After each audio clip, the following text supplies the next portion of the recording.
Ya, assalamualaikum warahmatullahi wabarakatuh. Selamat malam. Kali ini bertemu lagi dengan saya Rahmat. Pada kesempatan kali ini kita akan membahas tentang dokumen spesifikasi kebutuhan sistem atau SRS biasanya. Nah, ini ada beberapa pengertian ya tentang apa yang disebut kebutuhan.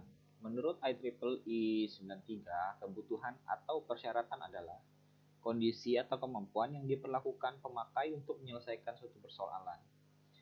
Nah, kondisi atau kemampuan yang harus dimiliki atau dipunyai oleh sistem atau komponen sistem untuk memenuhi kontrak, standar, spesifikasi, atau dokumen formal lainnya.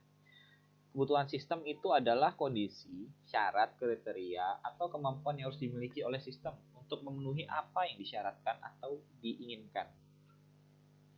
Nah, yang kedua ada kebutuhan fungsional. Kalau dikategorikan itu ada 3 ya. Pertama, kebutuhan fungsional atau functional requirement. Disebut juga kebutuhan operasional, yaitu kebutuhan yang berkaitan dengan fungsi atau proses transformasi yang harus mampu dikerjakan oleh sistem. Bentar, saya ambil kacamata dulu. Nah, contohnya itu, sistem harus dapat menyimpan semua rincian data, semua transaksi, mampu menyajikan informasi yang baik, membuat laporan sesuai periode waktu. Nah, itu merupakan salah satu kebutuhan fungsional yang harus dilakukan sistem. Kedua ada interface requirement. Ini kebutuhan antarmuka. Kebutuhan antarmuka itu menghubungkan sistem dengan elemen perangkat keras sistem. Contoh, perangkat untuk memasukkan data dapat berupa keyboard, mouse, scanner. Akses ke basis data menggunakan ODBC, Open Database Connectivity. Nah, untuk yang ketiga ini adalah kebutuhan unjuk kerja, performance requirement. Kebutuhan yang menetapkan karakteristik untuk kerja yang harus dimiliki oleh sistem. Misalnya contoh nih, kecepatan. Kemudian ada jumlah kegiatan atau frekuensi. Terus ada ketepatan, akurasi. Nah, contoh lagi nih ada sistem harus bisa mengolah data sampai 1 juta record untuk tiap transaksi.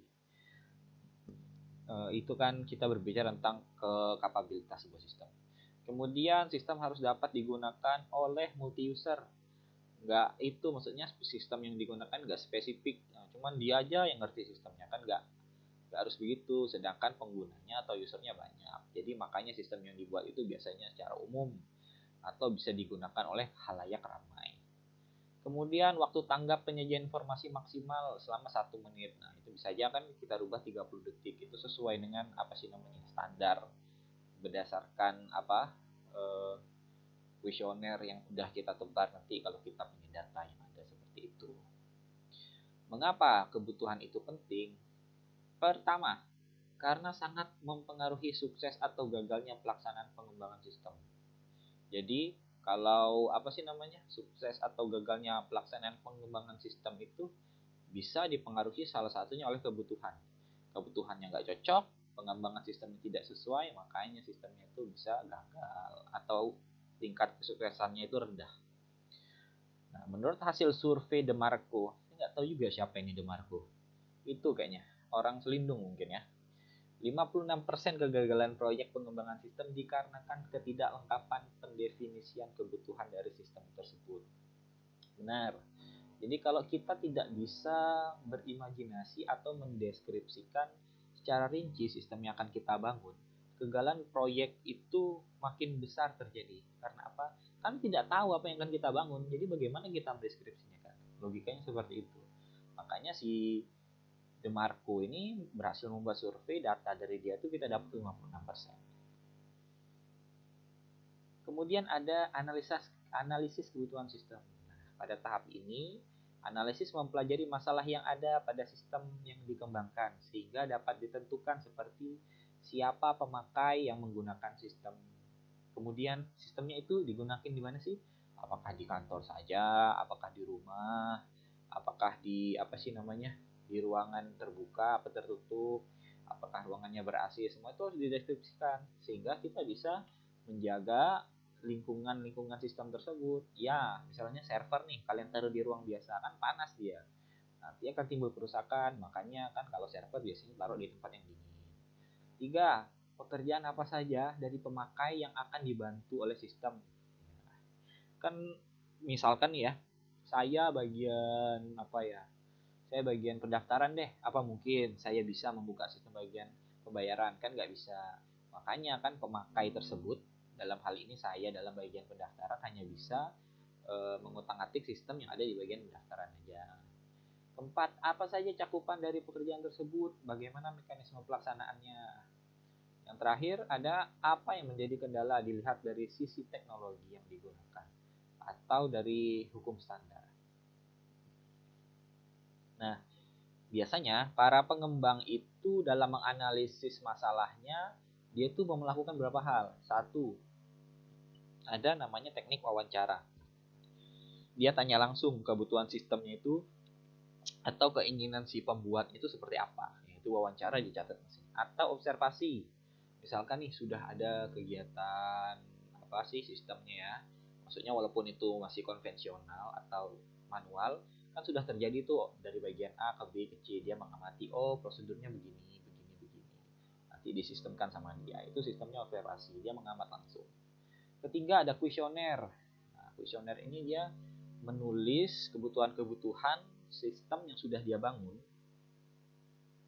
kemudian akan dijawab oleh si narasumbernya atau orang yang berkepentingan dalam sistem tersebut. Jadi misalkan saya butuh sistem yang cepat, oke cepat. Nanti saya butuh sistem yang tampilannya bagus, oke bagus. Mempelajari referensi atau dokumen-dokumen yang digunakan seperti dokumen hasil analisa dan perancangan sistem. Ya. Contohnya nih, misalkan ada nota ya, nota di toko apa di mana. Nah, itu bisa dibuat apa? Sistemnya berdasarkan nota tersebut kan ada nomor nota, berarti dalam form nanti di interface-nya ada nomor nota, ada harga, ada segala macam. Kemudian hasil pemahaman masalah digambarkan dengan flow map atau business use case diagram. Berikutnya ada kebutuhan pemakai yang belum terstruktur, dianalisis, diklasifikasikan, dan diterjemahkan menjadi kebutuhan fungsional antarmuka untuk kerja sistem. Nah, kebutuhan tersebut dimodelkan dengan DFD, Data Flow Diagram, atau Use Case Diagram. Boleh pakai salah satu, tapi saya menganjurkan pakai Use Case Diagram saja. Karena makin lama makin kesini yang saya tahu dari beberapa sumber itu kalau orang bikin yang kayak gini biasanya pakai use case diagram.